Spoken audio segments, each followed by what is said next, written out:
유럽의 프랑스의 파리에 가면 가장 유명한 것이 에펠탑이잖아요. 이 에펠탑은 1889년에 세워진 프랑스 혁명 100주년을 기념하면서 박람회의 기념물로 제작된 높이가 300m 정도 되는 그러한 철탑입니다. 그런데 이 탑이 처음 세워지려고 할 때 파리에 사는 많은 사람들은 이에 대해서 반대했어요. 어떻게 이렇게 친자연적인 파리의 그 도시에 철탑이 들어올 수 있겠느냐? 이 흉물스러운 철 구조물이 미학적으로 파리 시내의 건축물과 어울리지 않는다. 그래서 굉장히 반대를 하는 데모를 했죠. 이 반대자들 중에는 특별히 예술가가 많았습니다. 그 대표적인 사람이 프랑스 최고의 단편 소설 작가였던 모파상이라는 분이었죠. 그래서 그는 그분을 기리는 그 공원에 모파상의 그 기념상이 있었는데 그 기념상이 에펠탑을 보지 못하도록 돌려서 다시 세울 정도로 그렇게 에펠탑을 싫어했다고 합니다. 그럼에도 불구하고 에펠탑은 세워졌죠. 근데 그 후에 흥미로운 사실은 그가 파리에서 단골로 가는 식당이 있는데 그 식당이 어디 있는가 하면 에펠탑 안에 있는 식당이었다고 해요. 그렇게 에펠탑을 싫어했는데 왜 하필이면 에펠탑 안에 있는 식당을 단골로 정했을까? 어느 기자가 물었더니 그분이 이렇게 얘기했다 그래요. 그 이유는 파리에서 에펠탑이 보이지 않는 유일한 곳이 바로 거기였다는 거예요. 에펠탑 안에 있으니까 당연히 에펠탑이 보이지 않죠. 이 아이러니. 에펠탑 안에 있으면서도 에펠탑이 보이지 않는 가장 확실한 사각지대.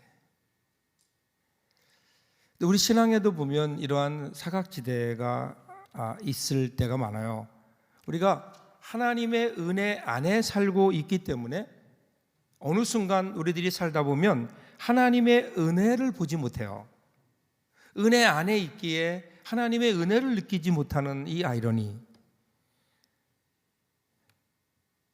하나님께서는 그 광야 생활하는 이스라엘 백성들에게 만나를 내려주셨죠. 처음 만나를 보았던 이스라엘 백성들이 하나님의 은혜 얼마나 좋아했겠어요? 하나님의 은혜 감동하면서 만나, 이게 뭐냐면 이게 도대체 뭐냐? What is this? 이런 뜻이거든요. 이게 도대체 뭐냐? 이런 은혜가 어디 있는가? 감사했죠. 그런데 그것이 계속해서 지속되다 보니까 은혜를 계속 경험하다 보니까 그 하나님의 은혜가 아닌 걸로 돼요. 그래서 오히려 그들은 그것 때문에 불평했습니다. 우리 인간의 불행은 하나님의 은혜 안에 살면서도 은혜를 느끼지 못하는, 그래서 당연한 것으로 여기게 될 때 그때부터 우리에게 불행이 시작되거든요. 여러분, 코로나19를 얼마 전까지 우리가 겪었잖아요. 거기에서 우리는 그동안 우리가 당연하다고 여겼던 것들이 얼마나 큰 은혜였는가를 우리가 경험했죠. 절실히 깨달았죠. 그런데 벌써 우리는 그것을 잊고 있는 것은 아닐까. 은혜 안에 살면서 하나님의 은혜를 떠난 삶을 살아가는 오늘 우리의 모습, 오늘 우리에게 주신 말씀을 통해서 우리가 이 하나님의 은혜를 다시 한번 발견하는 귀한 은혜가 있기를 주님의 이름으로 축복합니다. 오늘 우리가 읽었던 말씀이 23절부터 나오는데요, 사실은 조금 위로 올라가면 17절부터 오늘 본문의 이야기가 시작이 돼요. 자, 17절 한번 보세요. 예수께서 길에 나가실새 한 사람이 달려와서 꿇어 앉아 묻자오되 선한 선생님이여 내가 무엇을 하여야 영생을 얻으리이까? 이 마가복음에서는 한 사람 이렇게 나오는데 다른 복음서 마태복음 19장 그리고 누가복음 18장의 내용을 보면 이 사람은 부자이고 청년이고 관원이었다 이렇게 표현해요. 그러니까 아주 부유한 젊은 관원. 근데 이 사람이 예수께 달려와서 꿇어 앉았다. 이것은 그가 갖고 있는 신앙적인 열심과 인격을 말하죠. 예수님 앞에 겸손하게 나온 거예요. 그리고 예수님을 부르는 호칭도 보세요. 선한 선생님이요. 선한 선생님이요. 여러분, 여기서 우리는 이 청년이 예수님을 향한 그의 마음을 알 수 있어요. 예수님을 향한 호의가 있다고요. 선하다. 그리고 선생님이다. 그런데 이 호칭이 지금 이 청년이 예수님을 어떻게 보고 있느냐를 나타내고 있습니다. 그리고 예수님께 물어요. 내가 무엇을 하여야 영생을 얻으리이까? 여기 인상적인 것은 내가 무엇을 하여야 하는 거예요. 지금 이 사람이 예수님께 나와서 묻는 것이, 자, 영생에 관한 질문을 해요. 어떻게 해야 내가 구원을 얻겠습니까? 어떻게 해야 내가 하나님 나라에 들어갈 수 있겠습니까? 무엇을 해야 되겠습니까? 그러니까 이 사람은 지금 이 영생을 무엇을 내가 함으로 얻는 것이라고 이해하고 있다는 거예요. 이것이 이 사람이 이해하고 있는 영생이었어요. 자신이 무엇을 해야만 얻을 수 있는 영생, 즉 자신이 무언가 선함을 이루어야만 영생의 길을 갈 수 있다, 이렇게 생각하고 있는 거예요. 그러니까 그 당시에 대부분의 다른 사람들과 같이 이 청년도 자신이 여전히 율법적인 의와 율법적인 선을 알고 그것을 지키고 행해야만 영생에 이를 수 있다, 구원에 이를 수 있다, 이렇게 생각한 거예요. 그래서 예수님께 나와서 예수님, 내가 무엇을 해야 되겠습니까? 이렇게 묻는 거예요. 자, 이에 대한 예수님 대답을 보세요. 18절이에요. 예수께서 이르시되 내가 어찌하여 나를 선하다 일컫느냐? 하나님 한 분 외에는 선한 이가 없느니라. 그저 우리가 말씀을 그대로 읽으면 예수님은 나는 선한 사람이 아니야, 이렇게 부인하는 것 같지만 그런 의미가 아니에요. 지금 예수님은 사람 가운데는 선한 사람이 없다, 이 말씀을 하시는 거예요. 다시 말하면 지금 네가 이야기하고 있는 구원의 조건, 영생의 조건, 즉 인간의 선함이 영생의 조건이 될 수 없다라는 거예요. 사람 가운데는 선한 사람이 없다. 그러니까 하나님 앞에 나올 때 자기의 선함을 들고 하나님 앞에 나올 수 있는 사람은 아무도 없다, 이렇게 말씀하시는 거예요. 그리고 한 걸음 더 나아가서 선한 자는 하나님밖에 없다 라고 말씀하시는 것은 내가 곧 하나님이다라는 거예요. 사람들은 예수님을 어떻게 볼까요? 존경할 만한 스승, 위대한 인류의 교사, 위대한 성인, 이렇게 사람들이 생각하는 경향이 있죠. 그런데 과연 그럴까요? 여러분, 예수님은요 스승 그 이상이시잖아요. 그는 하나님이시고 무엇보다 인간을 구원하는, 우리를 구원하시는 구세주 되신 거예요. 이게 정답이에요. 그런데 이 사람은 예수 그리스도에 대한 이해가 선한 선생님의 수준이었다고요. 선한 선생님, 선한 선생은요 예수가 자기의 생각과 맞지 않을 때 그때 언제라도 떠날 수 있는 예수, 그런 예수였던 거죠. 전에 제가 일본 선교사님을 한번 만난 적이 있어요. 근데 그분이 참 흥미로운 이야기를 하더라고요. 이분이 일본에 사역을 하는데 한 번은 한 일본인 부부가 찾아와서 기독교에 관해 살고 싶다. 그러니까 얼마나 반가워요. 감사하죠. 그래서 열심히 가르쳤어요. 2년 동안 제자 훈련을 하고 예수 그리스도의 복음에 대해 가르치고 성경에 대해 가르치고, 그리고 드디어 2년이 지난 후에 세례를 받고 이제 그리스도인이 된 거예요.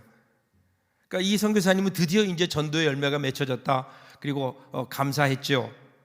그리고 났는데 그 다음 날 이 부부가 선물을 사가지고 이 선교사님 부부에게 찾아온 거예요. 그동안 너무 감사했다고, 이제 기독교는 다 배웠으니 이제는 다른 종교를 배워야 되겠다고, 그리고 인사하고 떠나더래요. 여러분, 기독교 신앙이 이런 걸까요? 기독교 신앙은 무언가를 배우는 게 아닙니다. 기독교 신앙은 예수 그리스도와의 생명 되시는 예수 그리스도와의 만남이고, 그 만남을 통해서 우리에게 새로운 생명이 역사가 일어나고, 그리고 그 역사로 말미암아 우리가 이제는 새로운 사람으로 자라나는 것, 하나님의 사람으로 다시 우리가 성장하는 것, 여러분, 이것이 오늘 그리스도의 우리 예수 믿는 기독교의 복음 아닐까요? 근데 이 청년에게는 여전히 그 예수는 선생님이었어요.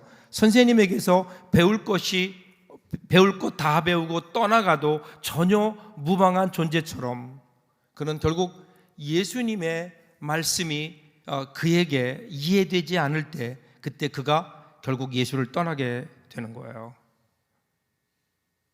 여러분에게 있어서 예수님은 어떤 분입니까? 예수님은 우리의 생명이시죠. 우리의 생명이시기에 우리의 상황이 어떻든지 우리는 결코 예수를 떠나서는 살 수 없는, 이것이 오늘 우리가 주님을 향해 드려야 되는 고백인데, 오늘 어느 순간 우리도 모르는 사이에 언제라도 예수님이 나에게 부담이 될 때, 그리고 예수님의 생각과 나의 생각이 틀릴 때, 예수님의 길과 나의 길이 틀리다고 생각할 때, 언제라도 떠날 수 있는 예수, 그 예수를 오늘 우리는 또 믿고 있는 것은 아닌가. 이어지는 19절부터 20절 보세요. 이래서 예수님께서 그 청년에게 이렇게 말씀을 이어가세요. 내가 계명을 안 하니 살인하지 말라, 간음하지 말라, 도둑질하지 말라, 거짓 증언하지 말라, 속여 빼앗지 말라, 내 부모를 공경하라 하였느니라. 그가 여짜오되 선생님이여 이것은 내가 어려서부터 지켰나이다. 예수님께서 그에게 말씀하세요. 이 율법을 말씀하세요. 살인하지 말라, 간음하지 말라, 도둑질하지 말라, 거짓 증언하지 말라, 내 부모를 공경하라. 왜 예수님은 십계명 10가지 다 말씀 안 하시고 이것만 말씀하셨을까요? 그 이유는 그 청년이 지켜온 것들만 말씀하신 것 같아요. 그러니까 이 청년이 이에 대해서 뭐라고 얘기해요? 내가 어릴 적부터 지켰다 이렇게 얘기해요. 여기 오늘 제가 처음에 말씀드렸죠. 우리 마가복음에는 그냥 한 사람 이렇게 나오지만 부자 청년 관원이었다 이렇게 말씀드렸어요. 자, 부자 청년. 그 당시 부자라는 사람들은 어떤 사람들이었을까요? 1세기의 부자라는 개념은 단순해요. 토지를 소유한 사람들이에요. 토지를 소유한 사람들. 그러니까 그 당시에 유대인들 가운데 땅을 소유했던 사람은 전체 인구의 1%에 불과했어요. 1%대의 부자일 경우, 부자일 가능성이 있는 거예요. 그런 환경에서 태어난, 누구보다도 부유한 환경에서 태어난 그가 이러한 십계명에 나온 율법을 그냥 그 말씀대로 지키는 것은 어려운 일이 아니었을 겁니다. 살인할 이유도 없고요, 도둑질할 이유도 없어요. 어려서부터 지켰다는 거예요. 또 하나는 자신이 가진 부를 이야기하면서 어떤 그 자신의 하나님에 대한 신앙의 자신감도 있었던 것 같아요. 왜냐하면 그 당시에 하나님께 복을 받았다라고 하는 것은 물질의 복과 같은 것으로 그들은 이해했기 때문에 그래요. 왜냐하면 예수님 곁에 있는 제자들은 다 가난하거든요. 그래서 그 당시에는 얼마나 내가 많은 부를 가지고 있느냐, 이것이 내가 얼마나 하나님의 은혜를 하나님의 복을 받았느냐라는 것과 같은 것으로 이해됐던 그러한 시절에 분명히 자기는 이 부자는 하나님의 복을 받은 확실한 징표라고 생각했기 때문에, 그래서 그는 그렇게 자신 있게 얘기하지 않았을까요? 나는 어려서부터 이 모든 율법을 다 지켰습니다. 그랬더니 예수님께서 그때 말씀하세요. 21절에 예수께서 그를 보시고 사랑하사 이르시되 내게 아직도 한 가지 부족한 것이 있으니 가서 내게 있는 것을 다 팔아 가난한 자들에게 주라. 그리하면 하늘에서 보화가 너에게 있으리라. 그리고 와서 나를 따르라 하시니라. 자, 예수님께서 지금 이 말씀을 왜 하실까요? 어려서부터 자기는 율법을 잘 지켜왔어요. 뭐 특별하게 잘못한 게 없어요. 그리고 그것을 내가 잘 지켜왔으니 이제 나에게는 영생이 있지 않겠습니까? 라고 하는 이 젊은이의 생각을 예수님께서 깨시는 거예요. 뭐라고 깨세요? 재산을 팔아서 가난한 자들에게 나누어 주어라.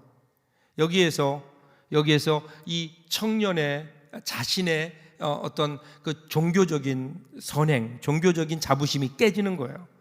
재산을 팔아서 가난한 자들에게 주면 영생을 얻을 수 있다, 이런 의미가 아닌 거예요. 지금 예수님께서는 진짜 영생을 얻는 길이 무엇인가를 그에게 가르쳐 주시는 거예요. 자, 이 말에 이 청년이 어떻게 되죠? 22절 보세요. 그 사람은 재물이 많은 거로 이 말씀으로 인하여 슬픈 기색을 띠고 근심하며 가니라. 복음서에 나오는 여러 가지 많은 예수님과의 만남 중에 가장 쓸쓸한 뒷모습이 아닐까. 슬픈 기색을 띠고 근심하며 가니라. 이것이 그가 선택한 길이었어요. 말씀은 들었지만 그 말씀을 받아들일 수 없기에 그에게는, 그의 마음에는 슬픔이 있었죠. 그의 부담이 있었죠. 왜 그가 떠났을까요? 그에게는 아직도 예수님보다 재물이 더 커 보였기 때문이 아닐까요? 자기가 할 수 있는 일은 거기까지였다고요. 영생을 위해서 자기는 무엇이든 할 수 있다고 생각했는데, 그런데 자기가 할 수 있는 한계가 바로 거기였다는 거죠. 그래서 그는 예수님을 떠나요. 여러분, 같은 복음서에 나오는 삭개오라는 사람을 아시죠? 예수님을 만난 후에 삭개오가 예수님을 자기 집으로 영접하잖아요. 그리고 뭐라고 얘기해요? 주님 보십시오. 내 소유의 절반을 팔아서 가난한 자들에게 나누어 주겠습니다. 그리고 내가 만일 누구에게 억지로 강제로 빼앗은 것이 있다면 4배로 갚겠습니다. 그랬더니 그때 예수님 뭐라고 말씀하세요? 오늘 구원이 이 집에 이르렀다. 이 사람도 아브라함의 자손이다. 이렇게 말씀하세요. 여러분, 예수님께서 그 삭개오에게 네가 이제 구원을 얻으려면 네 재산의 반을 팔아서 다 가난한 자에게 나누어 줘야 된다, 이렇게 말씀하신 게 아니에요. 그냥 예수님 만났어요. 예수님을 만나고 보니까 이 삭개오가 바뀌는 거예요. 그 안에 새로운 생명이 들어왔어요. 예수 그리스도가 누구인지를 알게 됐어요. 예수 그리스도와의 관계에서 바라보니까 지금까지 자기가 최고라고 가장 중요하다고 생각했던 그러한 물질이 그에게 더 이상 그렇게 중요한 것이 아닌 거예요. 예수 그리스도 앞에 그 가치가 희미해진 거예요. 여러분, 이 예수님을 만난 사람들에게 나타나는 일들, 그 다음에 되어지는 결과로서 그 재물을 팔고, 그리고 또 그 외에 다른 일들, 어떤 선한 일들이 일어나는 거죠. 선한 일을 함으로 예수님을 따르고 예수님께서 우리에게 말씀하신 구원을 우리들이 경험하는 게 아니에요. 구원을 경험한 사람들이, 하나님의 은혜를 경험한 사람들이 그 은혜가 너무 크기에 그 은혜보다 작은 가치들을 아낌없이 나눌 수 있는 이것, 여러분, 이것이 여러분 신앙의 순서가 아닐까요? 그리고 나서 그들은 예수님을 따라가는 거예요. 그런데 이 사람은 예수님을 떠나가는 그 사람의 모습을 보시면서 예수님은 이제 그 뒷모습을 보시면서 제자들에게 말씀하세요. 이게 오늘 본문이에요. 23절부터 25절 보세요. 예수께서 둘러보시고 제자들에게 이르시되 재물이 있는 자는 하나님의 나라에 들어가기가 심히 어렵도다 하시니 제자들이 그 말씀에 놀라는지라. 예수께서 다시 대답하여 가라사대 얘들아, 하나님의 나라에 들어가기가 얼마나 어려운지 약대가 바늘귀로 나가는 것이 부자가 하나님의 나라에 들어가는 것보다 쉬우니라 하시되. 오늘 우리가 이 말씀을 그냥 피상적으로 읽으면 부에 대해서, 어떤 물질적 부에 대해서 부정적으로 예수님 말씀하시는 것처럼 보여요.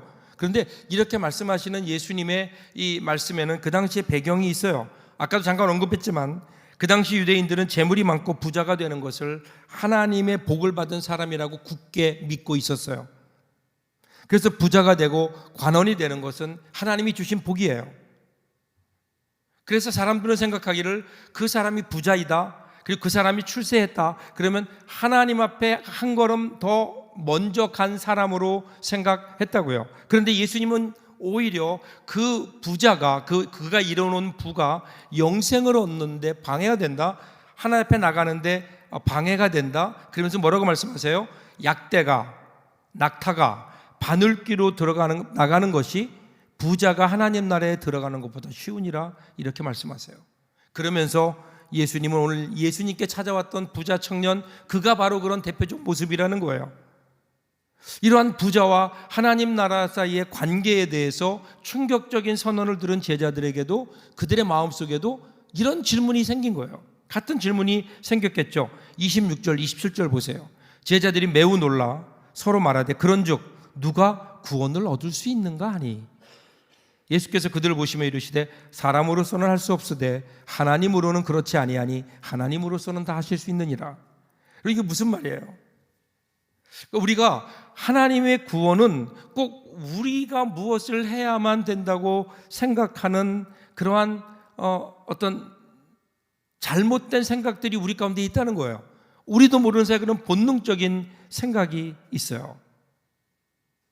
내가 무엇을 해야, 즉 이 구원의 근거, 영생의 근거가 나에게 있다고 우리는 자꾸만 생각을 해요. 여러분, 여기 나오는 지금 부자 청년들과 제자들의 공통점이 있어요. 영생과 구원은 우리가 무엇을 해야만, 무언가를 우리가 해야만 얻어지는 결과로 이해하고 있다는 거예요. 근데 예수님이 지금 말씀하시는 거예요. 제자들을 보시면서 아니라고요. 너희들이 지금 나의 제자가 된 것, 여기까지 나올 수 있게 된 것, 그것은 뭐죠? 예수님의 일방적인 부르심이었다고요. 그 부르심의 근거가 제자들의 자격이 아니에요. 예수님의 은혜였다고요. 그럼에도 불구하고 지금 제자들은 이 부르심, 자기를 불러주신 예수 그리스도의 부르심의 은혜는 뒤로 한 채 지금 자기들이 결단해서 주님을 따라가고 있다고 그렇게 생각하는 거예요. 28절 보세요. 베드로가 여짜와 이르되 보소서 우리가 모든 것을 버리고 주를 따랐나이다. 자, 우리는 모든 것을 버리고 주님을 따라가지 않았습니까? 이렇게 얘기하는 거예요. 그러니까 베드로가 이런 보상에 대해서 질문했을 때 다른 제자들도 솔깃했을 겁니다. 앞에 왔던 부자 관원의 중요한 질문은 내가 무엇을 하여야 영생을 얻을 수 있습니까? 라고 질문했죠. 그리고 제자들도 지금 뭐라고 얘기하는 거예요? 그런 중 누가 구원을 얻을 수 있습니까? 오늘 우리는 주님을 위해서 주님을 떠나지 않고 여전히 주님을 따라가며 주님을 위해서 우리가 모든 것을 버려두고 주님을 따르지 않았습니까? 그러면 우리에게는 영생이 있겠죠. 우리에게는 영생이 있겠죠. 이러한 제자들에게 예수님께서는 하나님의 나라가 무엇인가를 말씀해 주시는 거예요. 그렇죠? 우리는 다르지요. 그는 떠나갔지만 우리는 주님을 따르고 있지 않습니까? 이렇게 얘기하는 제자들에게 예수님 마음은 어떤 걸까요? 야, 나를 따라온다는 것은 주님의 부르심에 대한 너희들을 향한 부르심에 대한 응답이지 너희들의 인격으로 너희들의 열심으로 결단하고 나를 따라오는 것이 아니다라는 거예요. 근거가 중요하다고요. 지금 예수님을 따라오는 제자들, 그들이 어떻게 예수님의 제자가 되고 예수님을 따라올 수 있는가? 그러면 그들의 열심이 아니에요. 그들의 결단이 아니에요. 그들의 헌신이 아니에요. 그것은 철저하게 예수 그리스도의 부르심에 근거한다고요. 그 예수님께서 불러주셨기 때문에 그들이 나올 수 있던 거예요, 주님께. 근데 지금 그들은 그 부르심을 뒤로 한 채 자기들이 따르고 있는 자기의 열심만을 이야기한다고요. 뭐가 문제가 될까요? 내 열심으로 주님을 따르면요, 내 열심이 끝나면 주님 따라갈 수 없어요. 내 열심이 식어지면 그러면 우리가 더 이상 주님과의 관계도 식어지는 거라고요. 그런데 여러분, 복음이라는 것이 뭐예요? 복음은 내가 결단함으로 주님을 따라간 것이 아니라 주님께서 나를 먼저 불러주신 그 부르심이 있기 때문에 항상 우리는 그 주님의 부르심을 확인하는 거예요. 하나님의 은혜를 확인하는 거예요. 영원히 변치 않는, 지금도 나를 부르고 나와 함께 하시는 하나님의 은혜를 확인하는 거라고요. 그러면 때로 내가 힘들고 어려울 때도 우리는 내 열심이 아니라, 나의 의지가 아니라, 나의 헌신이 아니라 지금도 나를 바라보시고 지금도 나를 붙들고 가시는 주님의 그 은혜가 있기에 우리는 힘을 내서 주님 따라갈 수 있는 거 아닐까요? 우리의 신앙의 근거가 어디에 있는가? 그래서 여러분, 우리의 신앙을 항상 점검해야 돼요. 우리는 때로 주님을 위하여 내가 무엇을 한다고 이야기하죠? 필요해요. 그런데 그 이전에 우리가 하나 더 해야 하는 질문이 있어요. 그것은 주님과 함께 하고 있는가? 나는 주님과 함께 주님을 섬기고 있는가? 혹시 주님을 떠나 내 열심으로 주님을 섬기고 있는 것은 아닐까?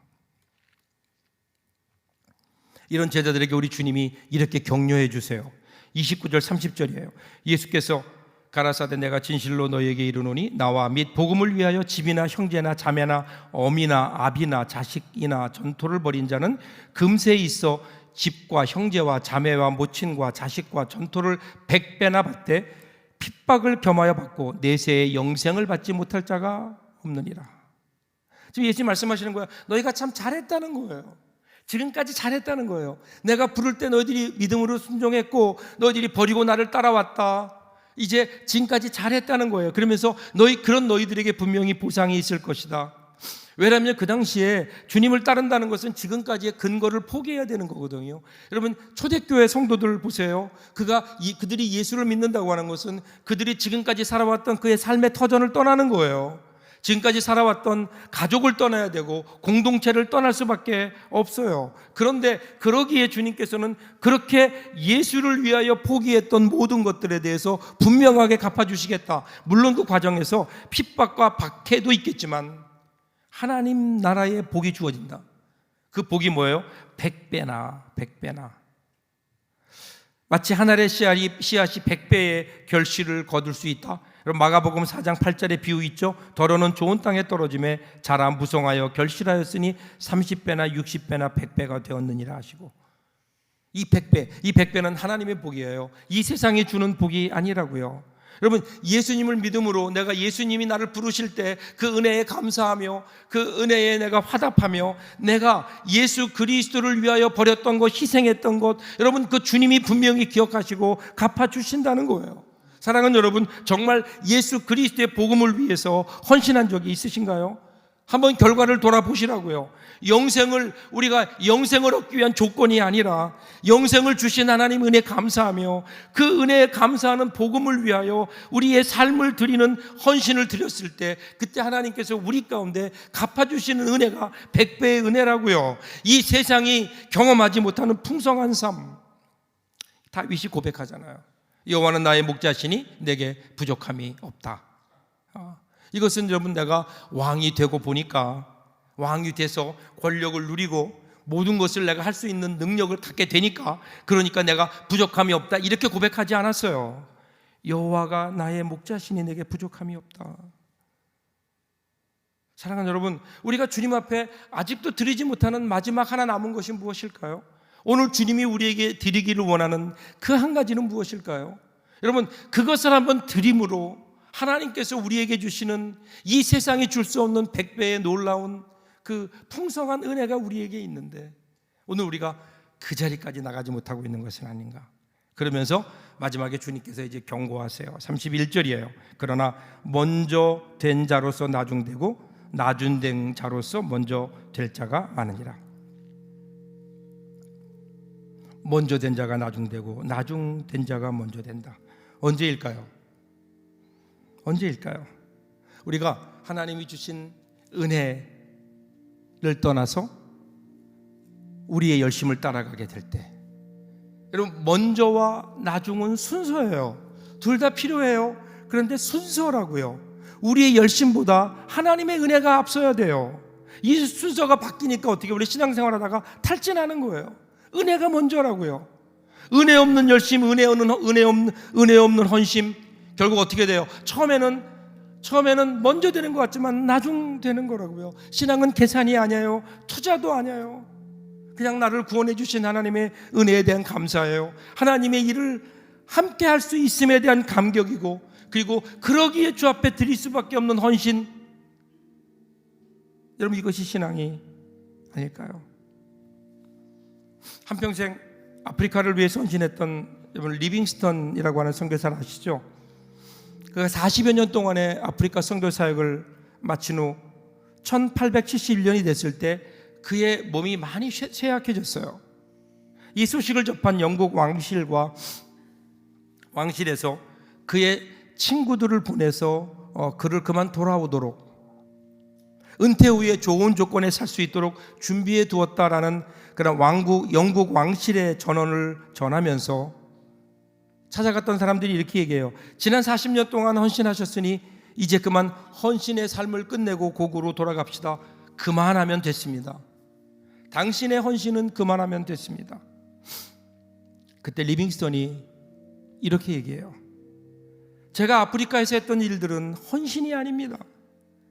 하나님께서 주신 은혜에 대한 보잘것없는 보답입니다. 차라리 이것은 특권이고 영광스러운 내일을 기대하는 나의 소망입니다.